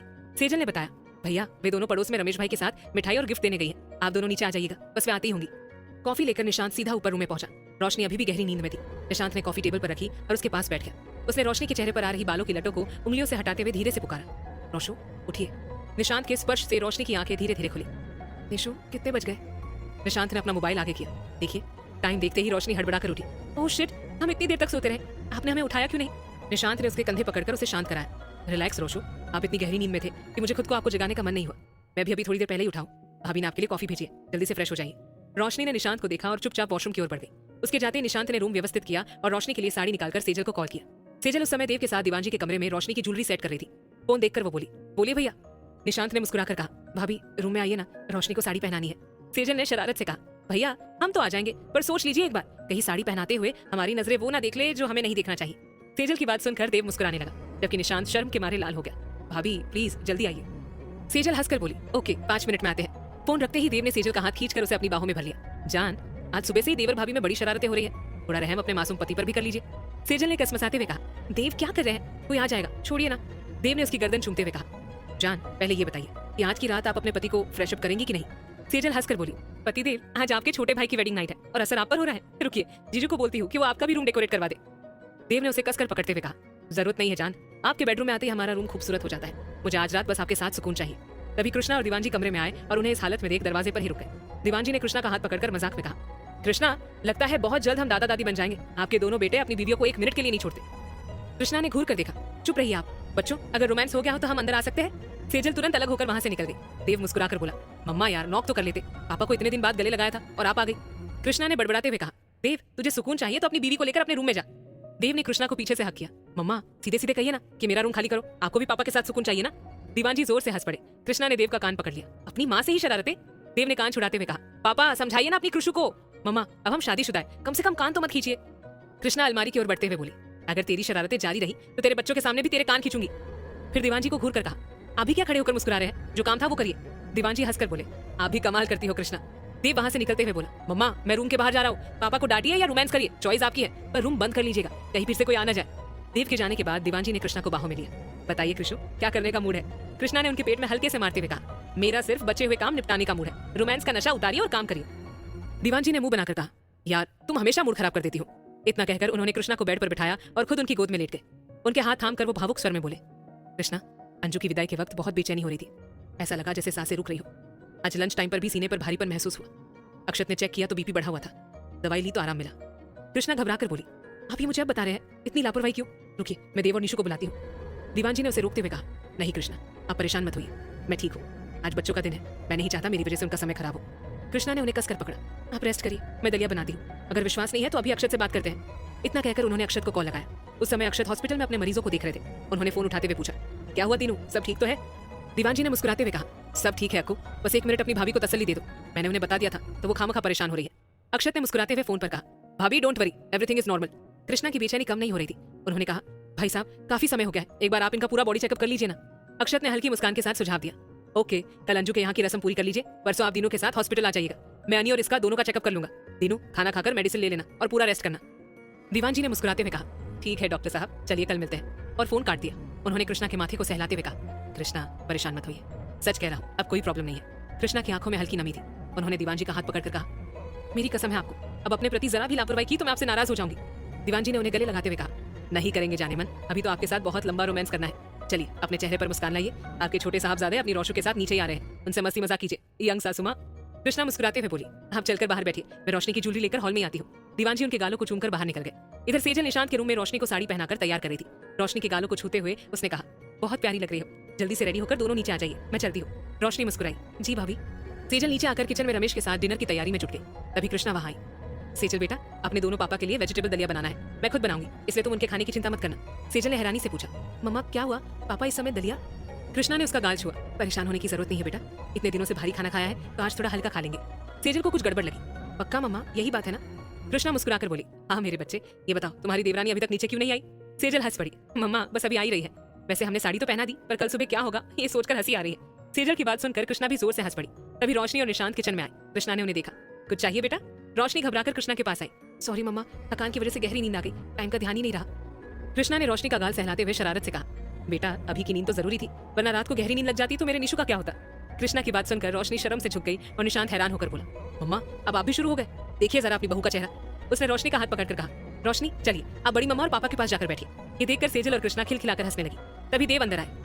वाह क्या सीन है पापा, देखिए तो किचन में आज खाने की जगह हंसी के फव्वारे फूट रहे हैं। निशांत ने देव को देखा। आइए आइए, आपकी कमी थी, अभी शामिल हो जाइए इनकी मंडली में। देव ने रोशनी के सिर पर हाथ रखकर प्यार से कहा, निशु डोंट वरी, तेरा भाई रोशनी की लेग पुलिंग नहीं करेगा। ये डिपार्टमेंट मेरी जान सेजल का है, बट मम्मा मेरे लिए रोशनी मेरे छोटे भाई की पत्नी है। मैं अपने पद की गरिमा जानता हूँ। देव की बात सुनकर निशांत भावुक हो गया और उसे गले लगा लिया। सॉरी भाई, मेरा वो मतलब नहीं था। You know you are my role model. दोनों भाइयों को देखकर रोशनी की आंखें नम हो गई। देव ने तुरंत फोन निकालकर विनोद को वीडियो कॉल लगाया। रोशनी बात करो। उस समय विनोद किचन में रूही के साथ अंजलि के लिए जूस बना रहा था। देव का फोन देख मुस्कुराया। वाओ दी, लुकिंग सो प्रिटी। मॉम देखिए ना। रोशनी मुस्कुराई। थैंक्स वीनू, लेकिन तू किचन में ये 8वां अजूबा कब हुआ मॉम? रूही हंसते हुए बोली। रोशनी बेटा, बीवी के आने के बाद अब रोज ऐसे ही अजूबे होंगे। ये तो शुरुआत है। जनाब अपने एंग्री बर्ड के लिए फ्रेश जूस बना रहे हैं। ये सुनकर पूरे घर में हंसी गूंज उठी। निशांत ने शरारती अंदाज में कहा, वीनू यार मैंने पहली वार्निंग दी थी कि तुम्हारी एंग्री बर्ड एटम बम है। 24 घंटे भी नहीं हुए और पति बेचारा किचन में। विनोद ने मुस्कुराते हुए कहा, मैंने पहले कहा था निशु, मुझे एटम बम ही पसंद है। वैसे तुम्हारी जानकारी के लिए बता दूं, अंजू ने मुझे कुछ नहीं कहा। ये तो मैंने खुद सोचा कि हेल्दी कुछ बना दूं। रूही ने चुटकी ली। कृष्णा जी देख रही है अपने जमाई को, बीवी के आते ही इतनी चिंता, और मॉम को तो आज तक कभी पानी भी नहीं पिलाया। विनोद ने हंसकर कहा, आंटी डैड ने कभी हमें मौका ही नहीं दिया। मॉम के बोलने से पहले वो सेवा में हाजिर रहते हैं। उसने रूही को गले लगाकर कहा, मॉम यार मैं तो अपने खानदान की परंपरा निभा रहा हूँ। कृष्णा हंसी। रूही जी इस जनरेशन के आगे हम नहीं जीत पाएंगे, बस हमारे सभी बच्चे खुश रहे। थोड़ी देर बाद रोशनी सबसे बात करके देव को फोन वापस कर देती है। सभी हॉल में बैठे थे। दीवानजी ने रोशनी को बुलाया। रोशनी इधर आओ बेटा। रोशनी ने पल्लू संभाला। जी पापा। दीवानजी ने मुस्कुराकर कहा, बेटा सबसे पहले तो अपने सिर से ये पल्लू हटाओ। जब तक तुम्हारा ध्यान इन सब चीजों पर होगा तुम कभी अपने ससुराल को मायका नहीं समझ पाओगी। कृष्णा ने भी सहमति जताई। हाँ बेटा, मुझे इस घर में फॉर्मेलिटी वाले रिश्ते नहीं चाहिए। दीवानजी ने उसे पास बिठाकर कहा, बेटा आज तुम्हारा मित्तल मेंशन में पहला दिन है। पल्लू रखना, साड़ी पहनना, इन सब की कोई जरूरत नहीं है। अपने कंफर्ट के हिसाब से जो तुम्हें सूट करे वो पहनो। हमें तो ऑफिस में साथ काम करना है। मैं चाहता हूँ ये घर तुम्हारा ससुराल नहीं दूसरा मायका बने। मुझे सोने के पिंजरे में बंधी मुख चिड़िया नहीं चाहिए, समझिए आप। रोशनी ने निशांत को देखा और दीवानजी के हाथ पकड़ लिया। आई प्रॉमिस पापा, हम कभी ऐसा कोई काम नहीं करेंगे जिससे परिवार के सम्मान को ठेस पहुंचे। थैंक यू सो मच जो आपने हमें अपनाया। उसकी आवाज भर आई। दीवानजी ने उसे गले लगा लिया। लकी तो मित्तल परिवार है जिसे इतनी समझदार बहुएं मिली। तुम और सेजल मेरी कृष्णा की छवि हो। फिर उन्होंने निशांत को देखा। निशु ध्यान रखना बेटा, जिस दिन मेरी बेटी की आंखों में एक भी आंसू आया तो तुम अपने पापा को अपने सामने खड़ा पाओगे। निशांत ने सिर झुकाकर वादा किया। प्रॉमिस पापा। दीवानजी ने शरारत से कहा, रोशनी बेटा तुम्हारा पति बहुत शैतान है। आज से इसकी बागडोर तुम्हें सौंपता हूँ। ऑफिस मीटिंग्स और पार्टीज में अब तुम मेरे साथ नहीं इसके साथ जाओगी। निशांत तुरंत उठा। पापा मैं रोशनी को साथ ले जाऊंगा, लेकिन आपकी जगह मैं कभी नहीं ले सकता। दीवानजी ने संस्कारों को देखकर सबको गले लगा लिया। कृष्णा ने ज्वेलरी का बॉक्स आगे किया। रोशनी बेटा ये तुम्हारी ज्वेलरी है, इसे तुम अपने पास रखो। रोशनी हड़बड़ा गई। नो मम्मा ये बहुत बड़ी जिम्मेदारी है, प्लीज आप ही रखिए। कृष्णा ने शांत लहजे में कहा, नहीं नहीं शादी हुई है, थोड़े दिन तो ये पहनो। मैंने तुम्हारे हिसाब से डेलिकेट सेट ली है, तुम कब तक मुझसे मांगने आओगी? दीवानजी ने शरारत से जोड़ा। अरे भाई और किसी के लिए नहीं, अपने मिस्टर मित्तल के खातिर ही पहन लेना। दीवानजी की बात सुनकर रोशनी का चेहरा शर्म से लाल हो गया और वो जल्दी से उठकर किचन की तरफ भाग गई। सब खिलखिलाकर हंसने लगे। कृष्णा ने ज्वेलरी सेजल को पकड़ा दी। सेजल बेटा इस अलमारी में रख दो। सेजल उठी। जी मम्मा आप आइए ना हमारे साथ, हमें आपसे बात करनी है। कृष्णा मुस्कुराई। तुम चलो मैं आती हूँ। दीवानजी देव के चेहरे पर सेजल की बात सुनकर एक मुस्कान तैर गई। दूसरी ओर निशांत अपना फोन लिए चुपचाप गार्डन की तरफ चला गया। दीवानजी ने कृष्णा को अंदर जाने का इशारा किया और कृष्णा सेजल के पास आकर बोली, बोलो बेटा क्या बात है? सेजल ने झिझकते हुए कहा, मम्मा रोशनी को आज रात ये सब ज्वेलरी पहननी ही होगी, आप बताइए हम उसे कैसे रेडी करें? कृष्णा मुस्कुराई और सुझाव दिया, बेटा लहंगे की जगह उसे ये रेडी साड़ी पहना देना। इसका ब्लाउज देखो कितना अट्रैक्टिव है, निशु को उसे रेडी करने में ज्यादा मेहनत नहीं लगेगी। सेजल हैरान होकर बोली, मम्मा? कृष्णा हंसकर बोली, क्या मम्मा, जो सच है वही बोल रही हूँ ना। रोशनी को डिनर के बाद अपने रूम में ले जाना और इतना अच्छे से रेडी करना कि मेरा निशु से देखता ही रह जाए। सेजल ने हंसते हुए कहा, ठीक है मम्मा, आप सारा सामान निकाल कर रख दीजिए, हम डिनर के बाद यहीं से सब ले जाएंगे। कृष्णा ने आंखें चमकाते हुए कहा, मैंने तो पहले ही रोशनी की सूटकेस से सब निकाल कर रख दिया है, समझ रही हो ना? उसे बोल देना डिनर के बाद नहाकर जो भी इसमें रखा है वही पहने। एक बार ये सब पहन ले फिर जो मर्जी हो पहने, समझ गई? सेजल शर्मा कर बोली, जी मम्मा। कृष्णा ने सेजल का शर्माता चेहरा देखकर चिढ़ाया, क्या बात है बड़ी शर्म आ रही है, कहो तो तुम्हारे लिए भी सब निकाल दूं। सेजल अपना पल्ला पकड़ते हुए भागने की फिराक में थी। मम्मा हम जा रहे हैं। कृष्णा की आंखों में हल्की सी नमी आ गई। उन्होंने अपनी आंखें पोंछते हुए मन ही मन कहा, सच में दीवान साहब आपको पाकर हम धन्य हो गए। इस घर को स्वर्ग बनाने में आपका बड़ा योगदान है। भगवान करे हर बेटी को आपके जैसा समझदार ससुर मिले। तभी दीवान जी अंदर आए और कृष्णा को गले लगा लिया। और कृष्णा हर घर को आप जैसी ममतामयी सास मिले। मित्तल मेंशन में डिनर के बाद का माहौल बेहद सुकून भरा था। निशांत गार्डन में देव के साथ बातें कर रहा था, जबकि दीवान जी और मनोहर टीवी देख रहे थे। कृष्णा मीना और रमेश के साथ मिलकर अगले दिन अंजू के ससुराल भेजे जाने वाले सामान को पैक करवा रही थी। सेजल रोशनी को अपने रूम में ले गई और मुस्कुराकर बोली, रोशनी तुम यही शॉवर ले लो और ये सब चेंज करके आओ, फिर मैं तुम्हें रेडी करती हूँ। रोशनी अपनी नजरें नीचे किए हुए बोली, जी भाभी। वो जल्दी से सेजल के हाथ से कपड़े लेकर वॉशरूम में चली गई। शॉवर लेने के बाद जैसे उसने रैक से कपड़े उठाए तो रेड कलर की ट्रांसपेरेंट नेट और सॉफ्ट लेस वाली इनर एक्सेसरीज देखकर उसके शरीर में एक सिहरन सी दौड़ गई। उसने जल्दी से सब पहना और टॉवेल से खुद को कवर करके बाहर आ गई। सेजल के चेहरे पर एक प्यार भरी मुस्कान आ गई। रोशनी कंफर्टेबल रहो, हम बहनें हैं और दोस्त भी हैं। चलो आओ, मैं साड़ी पहना देती हूँ। रोशनी कुछ अटकते हुए बोली, भाभी वो ब्लाउज की बैक डोरी। सेजल मुस्कुराते हुए बोली, बैठो मैं हेल्प करती हूँ। उसने उसे स्टूल पर बिठाया और पहले ब्लाउज सेट किया, फिर ज्वेलरी और हेयर स्टाइल करके बालों को मोगरे के गजरे से सजाया। कृष्णा की दी हुई रेड हैवी वर्क वाली साड़ी पहनकर रोशनी किसी दुल्हन जैसी लग रही थी। सेजल ने कृष्णा को कॉल करके ऊपर बुला लिया। कृष्णा ने रोशनी को देखते ही गदगद होकर उसकी आंखों से काजल लेकर उसके कान के पीछे लगा दिया। बहुत प्यारी लग रही हो, मेरी दोनों बेटियां चांद का टुकड़ा है, तभी तो मेरे दोनों बेटे एक मिनट नहीं छोड़ते तुम्हें। रोशनी का चेहरा अपने हाथों में भरकर उन्होंने कहा, बेटा तुम अपने नए जीवन की शुरुआत करने जा रही हो।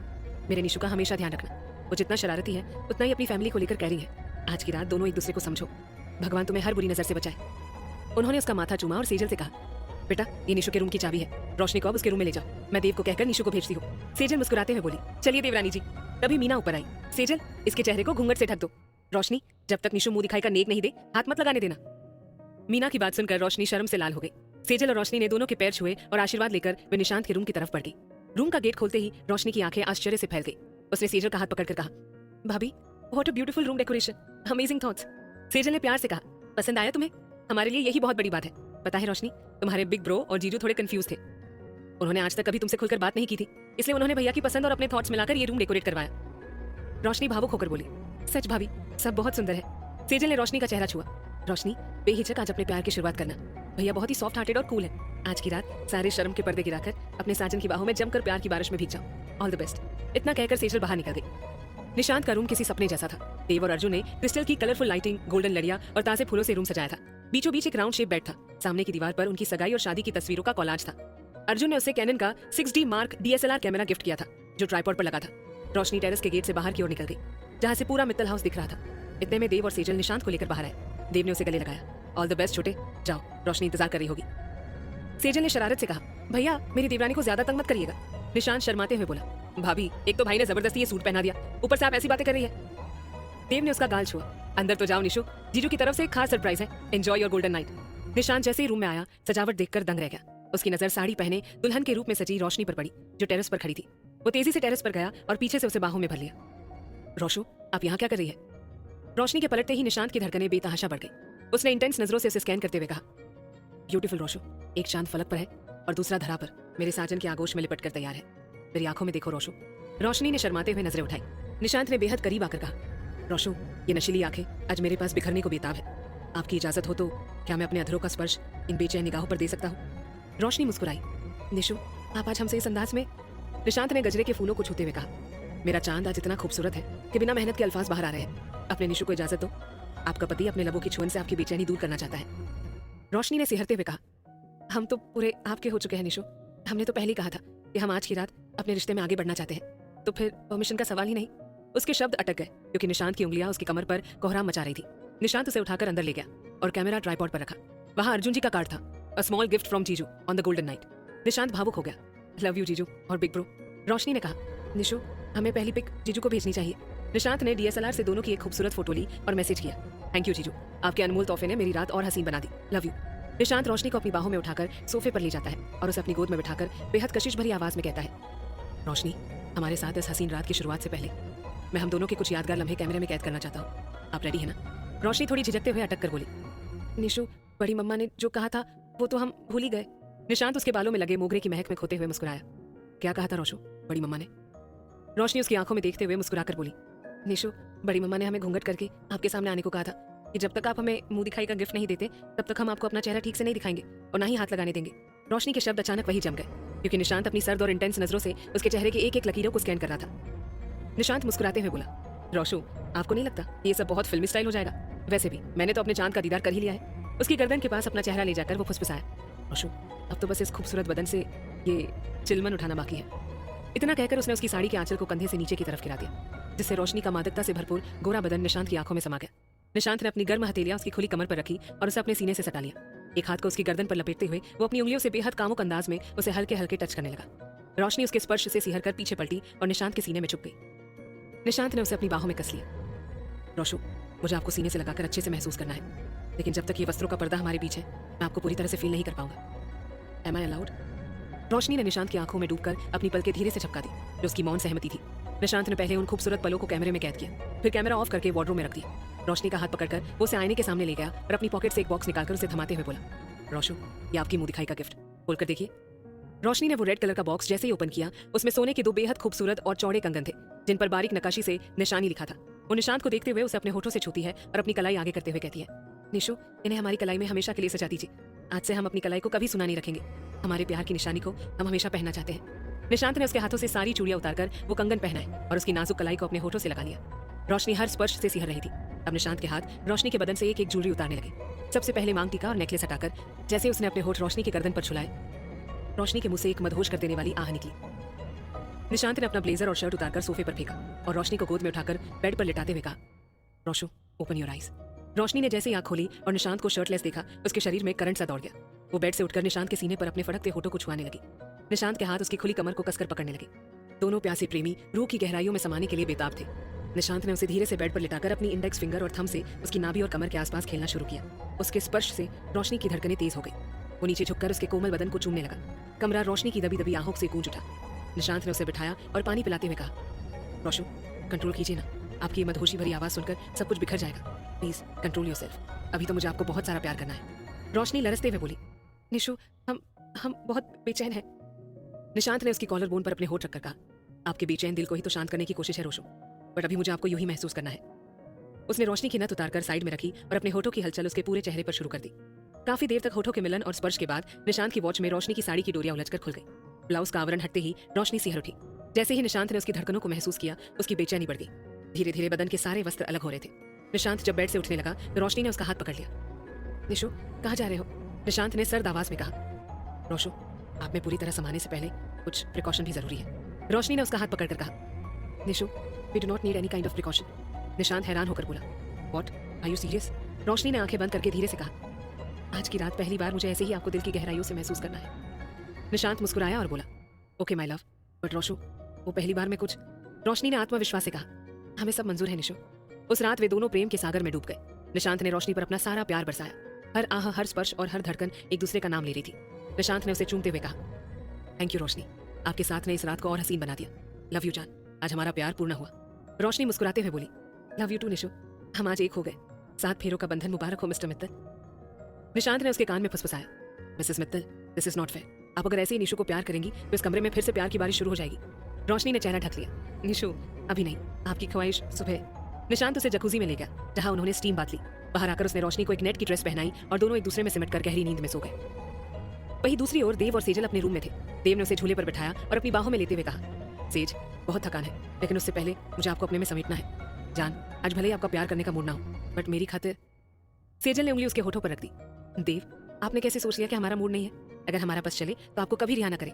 देव मुस्कुराया, आज तो आप मेरी ही लैंग्वेज में बात कर रही है। सेजल ने शरारती अंदाज में कहा, देव, जब चारों ओर फिजाओं में प्यार की बहार चल रही है तो हम कैसे अछूते रहेंगे?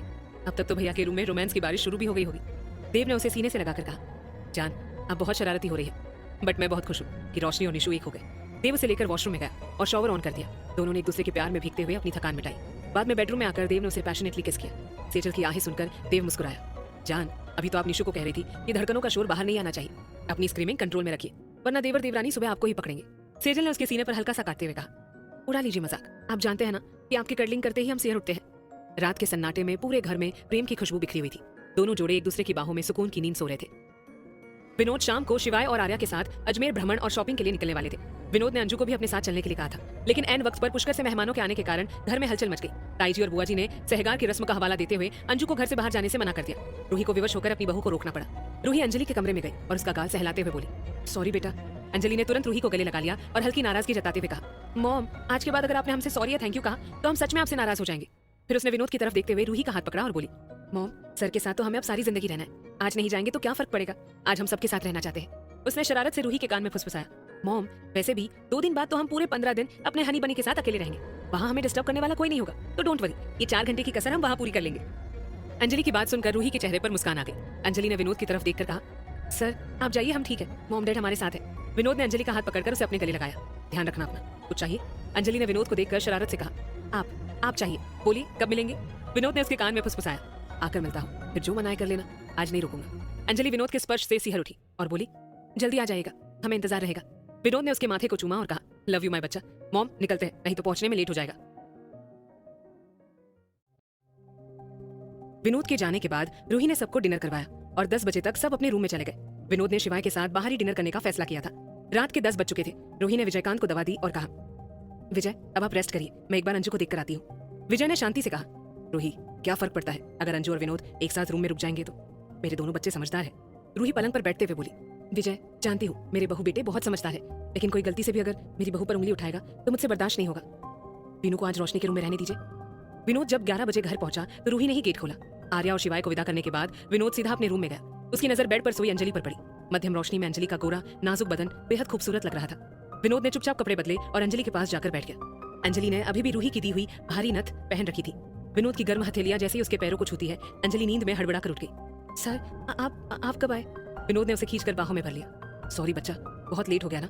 अंजलि ने अलसाई आंखों से उसे देखते हुए कहा, आज हमारे ससुराल में सॉरी डे सेलिब्रेट हो रहा है क्या? इसे देखो सॉरी सॉरी खेल रहा है। विनोद ने उसके बाल पीछे हटाए और शरारत से पूछा, अंजू बच्चा चलो ये बताओ तुम्हें कौन सा खेल पसंद है? प्रॉमिस कल रात पक्का तुम्हारे साथ वही खेलूंगा। अंजलि झेप गई और बोली, आप जाइए यहाँ से, हमें बहुत जोरों से नींद आ रही है। विनोद उसकी नथ की चेन से खेलते हुए बोला, बच्चा मॉम ने तो मुझे तुम्हें सुलाने के लिए भेजा है, बताओ कैसे सोना चाहोगी, मेरे सीने से लगकर या फिर? अंजलि मचलते हुए बोली, हमें आपकी गोद चाहिए। विनोद मुस्कुराया, नोटी बच्चा, मुझे तो पहले से ही पता था। उसने अंजलि को अपनी गोद में सुलाया और उसके बालों में उंगलियां फेरते हुए बोला, अंजू नथ उतार दो ना, स्वेलिंग बढ़ रही है। अंजलि ने उसके होठों पर हाथ रख दिया। नहीं सर, सिर्फ 24 घंटे की तो बात है। विनोद ने झुककर उसकी नाक को चूमा और फुसफुसाया, अंजू यार अब तुम इतना हॉट ड्रेस पहनोगी तो बेचारा पति कैसे कंट्रोल करेगा? अंजलि ने शर्माते हुए कहा, कल रात जब आप हमें ढेर सारा प्यार करेंगे ना, तब भी हम आपके लिए ऐसा ही ड्रेस। विनोद ने उसे चुप कराया और अपनी बाहों में लेकर सुला दिया। अगली सुबह फार्म हाउस का नजारा कुछ और ही था। राज और शीतल के मिलन के बाद चारों तरफ प्यार की खुशबू बिखरी हुई थी। खिड़कियों से छनकर आती सूरज की किरणें शीतल की नींद उड़ा ले गई। राज अपनी शोना की कमर में हाथ डाले गहरी नींद में था। शीतल ने धीरे से अपनी आंखें खोली और अपने बदन पर राज के प्यार की निशानियों को देखा। उसका चेहरा शर्म से लाल हो गया और राज के माथे पर लटकी लटों को सहलाने लगी। राज ने आंखें बंद रखते हुए ही कहा, शोना मुझे निहारने से फुर्सत मिल गई हो तो जल्दी से अपने नाजुक सुर्ख लबों से मीठा सा मॉर्निंग किस दे दो। शीतल हड़बड़ा गई, आप उठते ही फिर शुरू? राज ने आंखें खोली, क्या कहा शोना, से अगेन? शीतल नजरें झुकाकर बोली, कुछ नहीं, छोड़िए हमें वॉशरूम जाना है। राज ने उसे और करीब खींच लिया, नहीं छोड़ूंगा, पहले मॉर्निंग किस दो फिर मैं लेकर चलूंगा। शीतल हैरान होकर बोली, आप लेकर चलेंगे, क्या मतलब? राज ने उसकी कमर पर चुटकी लेते हुए कहा, सारे मतलब एक एक करके बताऊंगा वाइफी। पहले मॉर्निंग किस, वो भी मेरे होठों पर, फिर सीने पर, फिर चेहरे पर, अंत में फिर मेरे होठों पर। शीतल ने मुंह बनाते हुए कहा, सड़ू महाराज, मॉर्निंग किस 4 जगह नहीं दी जाती। राज ने अपनी पकड़ मजबूत की, शोना अगर एक लफ्ज और बोला ना तो जगह के साथ साथ गिनती भी बढ़ जाएगी। मॉर्निंग वर्कआउट के साथ ऐसी हॉटनेस दिखाऊंगा कि नजरें उठाना मुश्किल हो जाएगी। शीतल ने दर्द से कराहते हुए कहा, राज छोड़िए, हमें पेन। राज ने तुरंत अपनी पकड़ ढीली की और उठकर बैठ गया। शीतल ने पीछे से आकर उसे गले लगा लिया और उसकी गर्दन को चूमते हुए कहा, गुड मॉर्निंग सड़ू पतिदेव। राज का दिल पिघल गया। उसने शीतल को बेड पर लिटाया और उसके चेहरे को चूमते हुए कहा, very good morning dear wifey, आज की सुबह कुछ अलग ही रंग दिखा रही है। थोड़ी देर बाद राज शीतल को गोद में उठाकर वॉशरूम ले गया। शीतल ने शर्म के मारे अपना चेहरा राज की बाहों में छुपा रखा था। फ्रेश होने के बाद जब शीतल बाहर आई तो राज उसे स्विमिंग रूम में ले गया, जहां फर्श पर गुलाब की पंखुड़ियां बिछी थी। राज ने उसके बदन पर पंखुड़ियां छिड़कते हुए हाथ में मोर पंख लिया और धीरे धीरे उसके बदन पर फेरने लगा। उसकी आवाज नशीली हो गई, शोना आर यू हैप्पी? शीतल ने अधखुली आंखों से कहा, राज आपको ऐसा क्यों? राज ने उसकी उंगलियों पर उंगली रखकर कहा, शोना मेरे प्यार का अंदाज थोड़ा रफ हो गया ना, देखो तो तुम्हारे बदन पर मेरे प्यार के निशान। राज की हर हरकत शीतल के दिल की धड़कन बढ़ा रही थी। राज ने उसे गहरी नजरों से देखते हुए कहा, Shona now your turn, you love me. Sheetal ने राज के सीने में अपना चेहरा छुपाते हुए धीमी आवाज में कहा, आप शरारत मत कीजिए ना। राज ने उसे चूमते हुए कहा, ये मेरे प्यार का अंदाज है, जितनी जल्दी मुझे फ्री करोगी उतना दोनों को रेस्ट मिलेगा। Come over me and make me feel your touch. इतना कहकर राज लेट गया। शीतल एक नजर उस पर डालती है और फिर कमरे से बाहर भाग जाती है। राज मुस्कुराकर उसके पीछे कमरे में जाता है। शीतल ने बेडशीट से खुद को कवर कर लिया था। राज ने बेडशीट खींचते हुए कहा, मिसेस अग्रवाल, सुबह सुबह बहुत बड़ा पंगा ले लिया आपने। अब तुम्हें तुम्हारा सड़ू दिखाएगा कि लव बाइट कैसे किए जाते हैं। शीतल हंसते हुए सहमी हुई पीछे खिसकी, सॉरी सॉरी राज। राज ने उसके पैर पकड़कर अपनी ओर खींचा, no sorry wifey, now you will see the style of your सड़ू। और उसने फिर से अपने प्यार के सफर को नई ऊंचाइयों पर पहुंचा दिया। उस बंद कमरे में केवल उनकी धड़कनों का शोर और प्रेम की पराकाष्ठा थी। दोनों एक दूसरे के स्पर्श में पूरी तरह खो गए थे, जहां दुनिया का कोई अस्तित्व नहीं था। राज ने जैसे उसके टैटू वाले हिस्से को अपने लबों में कैद किया, शीतल के मुंह से एक मदहोश कर देने वाली चीख निकल गई। राज की गर्म सांसें और उसके सुलगते लब शीतल के शरीर के हर हिस्से पर बिजली सी दौड़ा रहे थे। राज पूरी तरह अपनी शोना की महक में डूब चुका था। जैसे जैसे राज का अंदाज वाइल्ड होता गया, शीतल की सांसें अनियंत्रित हो गई। वो सिहरते हुए बोली, राज प्लीज रुक जाइए ना। राज मदहोशी में बोला, क्या है शोना, हर बार बीच में रुकना जरूरी है क्या? शीतल ने लरसते हुए कहा, राज हम बहुत बेचैन हैं। राज ने अपनी पकड़ और मजबूत कर ली। वाइफी, तुम्हारी आंखों में सुबह उठते ही ये बेचैनी देख ली थी, इसीलिए अपने प्यार से तुम्हारी हर बेचैनी को दूर करने की कोशिश कर रहा हूँ। इतना कहकर उसने धीरे धीरे अपने लबों से उसके बदन को चूमना शुरू किया। दोनों के बदन पे जो कुछ थोड़े वस्त्र बचे थे वो भी बेड से नीचे बिखर गए। राज के हाथ शीतल की धड़कनों को थामे हुए थे और उसके सुलगते होठ शीतल के कोमल बदन पर थिरक रहे थे। थोड़ी देर बाद राज ने शीतल की नाभि पर अपने होठ रखे और उसकी धड़कनों पर पूरा नियंत्रण पा लिया। वो एक बार फिर उसमें समा गया। इस बार शीतल के मुंह से निकलने वाली आवाजें पूरे कमरे में गूंज रही थी। राज ने उसकी कमर पर पकड़ मजबूत करते हुए आदेश दिया, Shona, loose your body and hold me tight. Raj के इतना बोलते ही शीतल के हाथ उसकी कमर के इर्द गिर्द मजबूती से लिपट गए। शोना पर भी उसके सड़ू के प्यार का नशा गहरा चढ़ने लगा था। वो पूरी तरह राज की बाहों में बिखर चुकी थी। फार्म हाउस का वो कमरा एक बार फिर राज और शीतल के प्यार की खुशबू से महक उठा था। जैसे जैसे राज के हाथों की गति बढ़ रही थी, वैसे वैसे शीतल भी राज की गर्दन, चेहरे और सीने को बेतहाशा चूम रही थी। कुछ देर बाद राज ने अपना प्रेम रस शीतल पर बिखेर दिया और उसकी बाहों में ढीला पड़ गया। दोनों की सांसें बुलेट ट्रेन से भी तेज चल रही थी। दोनों की आंखें बंद थी और उन्होंने एक दूसरे को कसकर थामा हुआ था। घड़ी की सुइयां सुबह के 9 बजा रही थी। राज ने शीतल के बालों में उंगलियां चलाते हुए प्यार से पूछा, शोना, आर यू फाइन? शीतल ने राज के सीने पर अपना सिर टिकाए हुए फुसफुसाया, हम ठीक है, अब छोड़िए हमें, हम फ्रेश होकर नाश्ता बनाते हैं, आप भी जल्दी रेडी हो जाइए, फिर सब क्लीन भी करना है। राज बेड से उठते हुए बोला, शोना, सब कुछ हो जाएगा, पहले तुम फ्रेश होकर चेंज करो, मैं अभी आता हूँ। दूसरी तरफ मित्तल मेंशन की सुबह अपने दोनों नवविवाहित जोड़ों के प्यार के रंगों से सजी हुई थी। रोशनी ने मोबाइल में 5 बजे का अलार्म सेट किया था। अलार्म बजते ही उसकी नींद खुली और खुद को निशांत की बाहों में सिमटा देख उसके चेहरे की चमक दुगनी हो गई। निशांत का चेहरा उसकी गर्दन पर टिका था। उसने धीरे से नीचे झुककर निशांत के गालों को चूमा और मन ही मन कहा, थैंक यू गॉड, जो आपने हमारी किस्मत में निशु का साथ लिखा। महीने भर पहले तक इतनी खूबसूरत सुबह की कल्पना भी नहीं की थी, लेकिन आज हकीकत यह है कि हम निशांत मित्तल की वाइफ है। निशांत ने उसकी आंखों को चूमते हुए कानों में फुसफुसाया, वो भी 7 जन्मों तक के लिए रोशो। फिर उसके चेहरे को चूमकर बोला, good morning my sweet love. Roshni ने उसके बालों में उंगलियां चलाते हुए कहा, वेरी गुड मॉर्निंग। निशांत ने उसके गालों को छूते हुए पूछा, आप ठीक है? रोशनी ने निशांत के सीने पर अपना चेहरा छुपा लिया। I am fine and I am so happy. Nishant शरारत से मुस्कुराया, तो रोशो, क्या रात की ख्वाहिश पूरी कर ले? रोशनी एकदम सकपका गई। वो निशु। निशांत हंसते हुए बोला, मजाक कर रहा हूँ, आप सच बताइए ना, मतलब बॉडी में कहीं पेन तो नहीं? रोशनी ने नजरें चुराते हुए कहा, नो निशु। उठने को हुई तो निशांत ने उसका हाथ पकड़ लिया, रोशो, इसमें नजरें चुराने की कोई जरूरत नहीं है, it's natural, this is the truth of every husband wife relationship. Roshni ने प्यार से उसे देखा, I love you so much, हम फ्रेश होकर आते हैं। निशांत मुस्कुराया, आप जाइए, मैं आज अपनी पसंद से आपकी साड़ी निकालता हूँ। रोशनी मुस्कुराते हुए उसके बाल बिगाड़ कर बोली, लव यू मिस्टर मित्तल। थोड़ी देर में रोशनी बाहर आई, लेकिन वो थोड़ी परेशान थी। निशांत को टेरेस पर वॉक करते देख वो उसके पास गई। निशु, आप हमारे साथ अंदर आइए। निशांत उसे परेशान देखकर हड़बड़ा गया, क्या बात हो गई रोशु, आप इतनी परेशान क्यों है? रोशनी उसका हाथ पकड़कर अंदर ले आई और गेट लॉक कर दिया। उसे झिझकते हुए अपना बाथरूम कमर से हटाकर अपनी कमर दिखाई। निशु, ये देखिए। निशांत ने रोशनी की खुली कमर पर उभरे लाल निशानों को अपनी गहरी नजरों से देखा। उसकी नजरों की गहराई से रोशनी के बदन में एक सिहरन दौड़ गई। निशांत ने बाथरूम पूरी तरह हटा दिया और अपनी उंगलियों से उन लव बाइट्स को छूते हुए कहा, रोशु, अब आपकी स्किन इतनी सेंसिटिव है तो व्हाट कैन आई डू? उसने उन निशानों पर अपने होठों से फिर से एक हल्का स्पर्श किया। नो प्रॉब्लम रोशु, इसे साड़ी से अच्छे से कवर कर लेंगे। ओह शिट, आपको तो साड़ी पहननी है। रोशनी घबरा कर बोली, वही तो हम आपको इतनी देर से समझाने की कोशिश कर रहे हैं। निशांत उसे अपनी गोद में बैठाकर उसके कंधे पर ठुडी रखकर बोला, रोशु, अब भाभी को भी तो नहीं बुला सकते, but don't worry, I will help you. Mobile में यूट्यूब ऑन करिए। रोशनी ने हैरान होकर उसका चेहरा देखा। निशु, क्या बोल रहे हैं आप? जानते हैं ना हमें साड़ी नहीं पहननी आती। निशांत ने उसके गालों को चूमा, आइए मेरे साथ। वो उसका हाथ पकड़कर आईने के सामने ले गया। आप ज्वेलरी पहनिए, मैं आता हूँ। निशांत उसे छोड़कर वॉशरूम की तरफ गया, जिससे रोशनी को थोड़ी राहत मिली। निशांत के जाते ही रोशनी ने अपने बाल ड्रायर से सुखाए, बैंगल्स और झुमके पहने। जैसे वो अपनी चोली की डोरी बांधने लगी, निशांत पीछे से आ गया। उसने रोशनी के हाथों से डोरी लेकर धीरे से बांधी और उसे आईने में प्यार से देखने लगा। फिर उसने टेबल से साड़ी उठाई और वीडियो ऑन करके उसे साड़ी ड्रेप करना शुरू किया। रोशनी निशांत को बड़ी कुशलता से साड़ी ड्रेप करते देख दंग थी।